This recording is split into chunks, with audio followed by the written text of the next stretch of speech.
Coaching के लोगों को माफिया तक का दर्जा दिया गया है। माफिया शब्द आपराधिक लोगों के लिए होता है। क्या अपराध या घोटाले राजनेता नहीं करते हैं? तो संसद को माफिया जगह क्यों नहीं बोलते? कोचिंग हब में जो जमीनें दी गई हैं वो किन लोगों को दी गई है? जांच कराए सरकार उनकी। हमारे बच्चों को सुरक्षित और सही शिक्षा देंगे, हम उसके साथ खड़े हैं। हमें बेवजह ये इस तरह से टॉर्चर करना तो हमें प्रताड़ित करने जैसा काम हो गया ना। जेडीए द्वारा जयपुर में स्थित कोचिंग सेंटर पर लगातार कार्रवाई की जा रही है। पुनिया साहब हमारे साथ है, जनरल सेक्रेटरी हैं कोचिंग संगठन एसोसिएशन के। यहाँ पे जितने भी लोग आए हैं ये सभी कोचिंग सेंटर्स हैं, जयपुर में कोचिंग सेंटर चलाते हैं और इनकी अपनी बात ये बताने की कोशिश करेंगे आखिरकार ये लोग सरकार से, जेडीए से क्या चाहते हैं। सर, जिस तरह से आप लोगों पर ऐसा कहते हैं कि नियम बायलॉज का उल्लंघन किया है, सब चीज़ फायर सेफ्टी नहीं है, बच्चों की सुरक्षा को खतरा है और हर दूसरे तीसरे दिन यहाँ पे कार्रवाई होती है, क्या कुछ कहना चाहेंगे? सर, जेडीए द्वारा और सरकार द्वारा पूर्व में जितने भी बाइलॉज बनाए गए, जैसे कि फायर सेफ्टी का एनओसी और बिल्डिंग बाइलॉज, पार्किंग, सेटबैक, वो जो इंस्टीट्यूट पूरे कर रहे हैं उनको भी अब एक सुप्रीम कोर्ट की जो भी अधूरा आदेश है, अभी उन पे सुनवाई चल रही है और मध्य सत्र पर उसको आधार बना करके जेडीए लाइन से 116 इंस्टीट्यूट यहाँ पर जो चल रहे हैं उनकी लिस्ट बना के उन पे कार्रवाई करने के लिए बोला गया है। 7 दिन का नोटिस दिया गया है और 7 दिन के बाद जो डॉक्यूमेंट्स मांगे गए हैं सबके पास उपलब्ध है। जो डॉक्यूमेंट दे रहे हैं जेडीए के प्रतिनिधियों के द्वारा ये बोला गया है कि भाई उसके बावजूद भी हमें तो सुप्रीम कोर्ट के आदेश की पालना के लिए कार्रवाई करनी पड़ेगी। मेरा मानना है कि मध्य सत्र में पढ़ने वाले बच्चों के लिए जो पूर्व में बनाए गए, मैं बात बार बार बोल रहा हूँ, बायलॉज की अगर हम पालना करते हैं, अब अगर सुप्रीम कोर्ट कोई नया बायलॉज लाता है, सरकार की कार्यकारिणी कोई नया बायलॉज लाती है, तो उसको पूरा करने के लिए समय तो दिया जाएगा।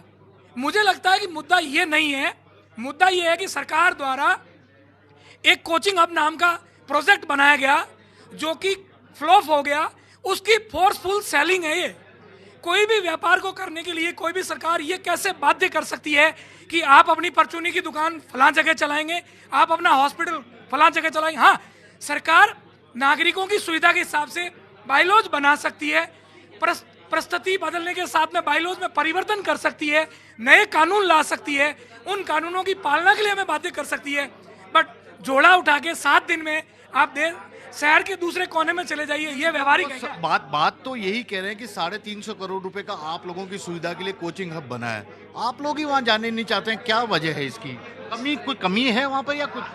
जब कोचिंग हब बना था तो कोचिंग हब को सिर्फ कंस्ट्रक्शन कॉस्ट पर देने की बात हुई थी और इसमें एक मजे की बात क्या है, कोचिंग ऐसा व्यवसाय है जो परमानेंट नहीं चलते। जब कोचिंग हब बना था, जिन लोगों से लिखित में लिया था उसमें से कई कोचिंग बंद हो गए, अब नए खुल गए।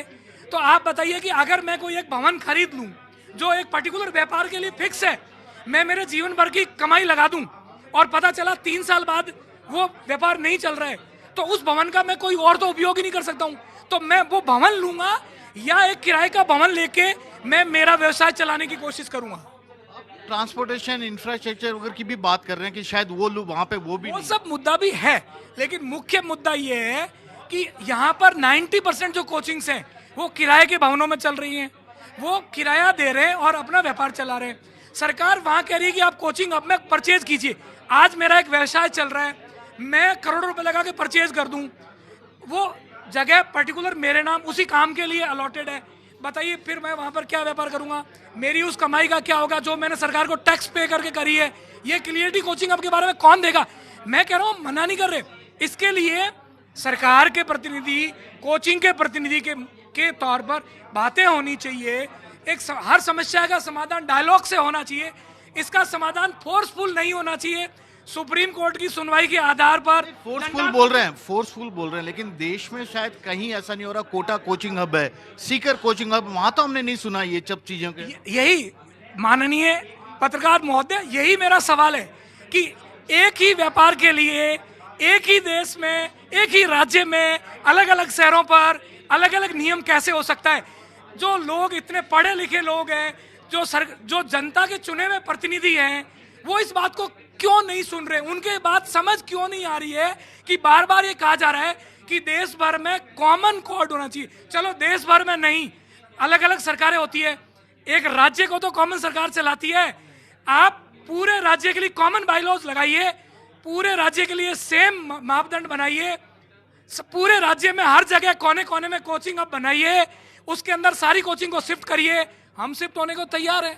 एक आखिरी सवाल, आपने कई बार सुना होगा जैसे एनटीए वाला नीट वाला एक मामला था, कोचिंग हब पे कई बार उंगलियां उठी है कि वहाँ के कुछ वहीं से गड़बड़ी होती है। इस चीज़ों को लेकर आप कितने सीरियस है? क्या कुछ अपनी ओर से सभी कोचिंग इंस्टीट्यूट वालों को रेगुलेट कर रहे हैं? क्योंकि आरोप सीधा सीधा आप पे लगता है, आप खुद मानते हैं ये बिल्कुल सही बात है। कोचिंग के लोगों को माफिया तक का दर्जा दिया गया है। माफिया शब्द आपराधिक लोगों के लिए होता है, लेकिन एक बात बताइए, क्या अपराध या घोटाले राजनेता नहीं करते? तो संसद को माफिया जगह क्यों नहीं बोलते? क्या भ्रष्टाचार में न्यायपालिका के लोग नहीं निलंबित हुए आज तक? क्या भ्रष्टाचार में आईएएस लोग निलंबित नहीं हुए? किसी एक व्यक्ति का भ्रष्टाचार में संलिप्त होना, क्या उस पूरी लॉबी को भ्रष्टाचारी बोला जाना चाहिए? क्या आईएएस लॉबी को भ्रष्टाचारी माफिया बोलेंगे? क्या वहां पर अपराध नहीं हुए? क्या हॉस्पिटल में अपराध नहीं हुए? अगर कोई एक हॉस्पिटल या एक डॉक्टर गलत काम करता है तो क्या लोगों के जीवन बचाने वाले सारे डॉक्टर गलत है? मेरा ये मानना है अपराधी के अपराध के आधार पर चुनाव किया जाना चाहिए। अपराध का क्षेत्र व्यवसाय के आधार पर नहीं बताया जाना चाहिए। तो कोचिंग इंस्टीट्यूट के जनरल सेक्रेटरी है जो कि अपनी बात कर रहे हैं। मैं इनसे भी बातचीत करता हूँ कि ये भी, सर क्यों आप लोगों पे ये पूरी कार्रवाई हो रही है? कुछ वजह समझ में आई? हमने तो कभी सीकर के बारे में नहीं सुना, कोटा में ऐसा नहीं सुना कि उन पे कार्रवाई हो रही है। जयपुर, वो भी गोपालपुरा को लेकर ही क्यों सर बार बार अधिकारियों की रडार पे हैं आप लोग? सर यहाँ पर गोपालपुरा में एक 10B स्कीम है, उनमें एक एडवोकेट साहब रहते हैं, उन्होंने ये याचिका लगाई थी और उस याचिका का कारण हमें आज तक समझ नहीं आया। जबकि हम बात करें पूरे जयपुर में कोचिंग है, पूरे देश में कोचिंग है। आप बात कीजिए, देखिए ना, मुखर्जी नगर दिल्ली जैसे जहाँ देश संचालित हो है, दिल्ली में मुखर्जी नगर में 15-20 फीट चौड़ी रोड पर लाखों बच्चे पढ़ रहे हैं। यहाँ 160 फीट रोड पर सरकार को दिक्कत होगी और हम तो चाहते हैं सरकार के साथ खड़े होगी, हमारी समस्या का समाधान निकालो।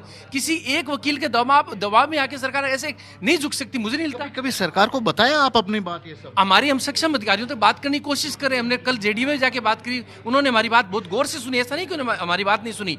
उनको ये उनका कहना है कि हमारे पास सुप्रीम कोर्ट का ऑर्डर है, जबकि सुप्रीम कोर्ट का ऑर्डर इस बात को लेकर पास सुप्रीम कोर्ट का ऑर्डर है। क्या आपके पास सरकारी कागज है सब, जैसे फायर एनओसी जो भी बोल रहे हैं? सर हम बार बार करते हैं। अभी पिछले महीने कुछ कोचिंगों के पास फायर एनओसी नहीं थी, सब लोगों ने फायर एनओसी लगवा दी।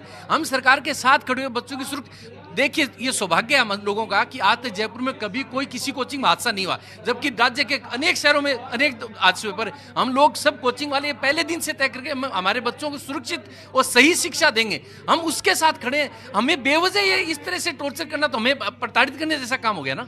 मैं आपसे भी पूछता हूँ, आपने देखा होगा जयपुर ग्रेटर की मेयर एक कोचिंग सेंटर पहुंच गई थी, छापा वापा मारना शुरू कर दिया था। अभी जेडीए के अधिकारी क्यों?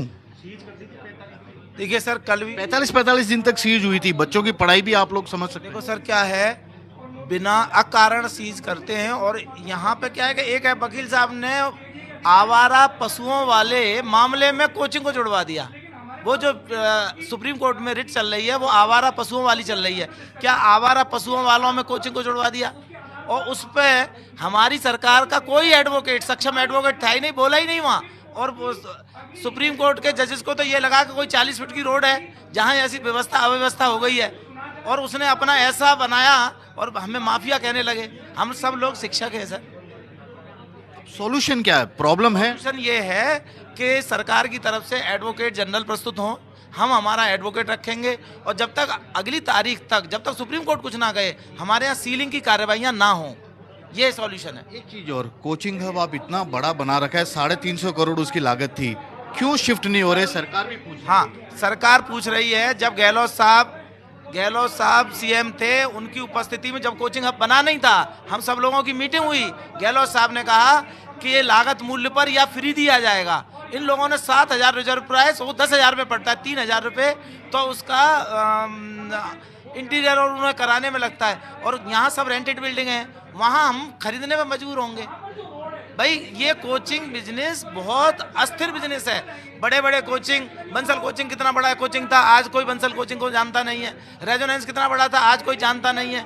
कोई कोचिंग कब समाप्त हो सकता है ये पता ही नहीं है। अस्थिर बिजनेस को हम कर रहे हैं और ज़बरदस्ती आप हम इतनी बड़ी जगह खरीदवाएंगे और हम लोन के चक्करों में पड़ते जाएंगे। तो देव फ्री में देव आप, हम लेंगे वहाँ। साहब कोचिंग के लिए ये कहते हैं खूब पैसा कमाते हैं पेरेंट्स से, बच्चों से खूब फीस लेते हैं, फिर वहाँ क्यों नहीं शिफ्ट हो जाते खरीद के? एक जांच का विषय है, सरकार जांच कराए। मैं कह रहा हूँ जो कोचिंग की जो जगह बेची गई है, जो भी कोचिंग की जो जगह सेल की गई है, कौन सी कोचिंग को की गई है? एक भी कोचिंग नहीं है, सब इंडिविजुअल बायर है। नहीं, मैं कोचिंग हब की बात बता रहा हूँ। कोचिंग हब की बात कर रहा हूँ।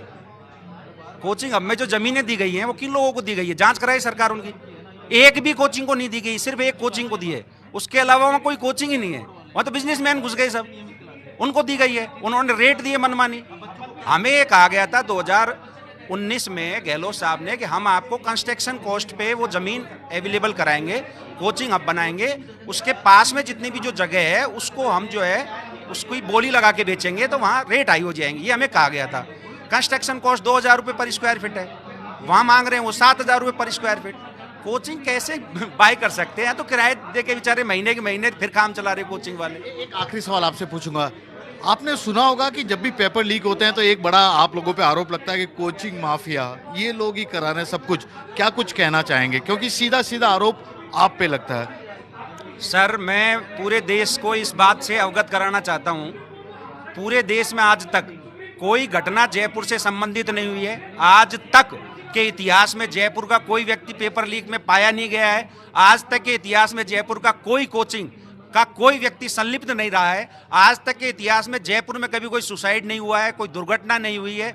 आज तक के इतिहास में जयपुर सबसे चौड़ी रोड पे कोचिंग संचालित करता है। आज तक के इतिहास में जयपुर में ऐसी कोई घटना नहीं हुई है जिस वजह से सरकार को शर्मिंदा होना पड़े। सबसे ज़्यादा इस पूरे देश में कानून मानता है वो गोपालपुरा बाईपास जयपुर मानता है। मैं उसका संस्थापक हूँ, कोचिंग एसोसिएशन ऑफ राजस्थान का। उसके बावजूद अगर पुणे की किसी गली में किसी गलती से एक लाइब्रेरी में आग लग जाती है तो पीला पंजा कहाँ आता है? गोपालपुरा पे। ये दुख है हमें। तो ये कोचिंग सेंटर वाले हैं, ये अपनी बात बता रहे हैं, तमाम तरह की परिस्थितियां बता रहे हैं कि आखिरकार क्यों कोचिंग अब तक नहीं जा पा रही, क्यों बार बार कागजात होने के बाद भी इनके खिलाफ कार्रवाई की जा रही है। फिलहाल तो ये लोग सरकार से चाहते हैं कि कोई अमेकेबल सिचुएशन, एक परिस्थिति ऐसा या हल ऐसा निकालें जिसमें कि शायद इन्हें बार बार परेशान ना हो, क्योंकि ये अगर परेशान होंगे तो निश्चित तौर पर बच्चों की पढ़ाई पर भी इसका असर पड़ेगा। कैमरामैन विक्रम सिंह भाटी के साथ श्रीवत्सन, जयपुर न्यूज़ 24।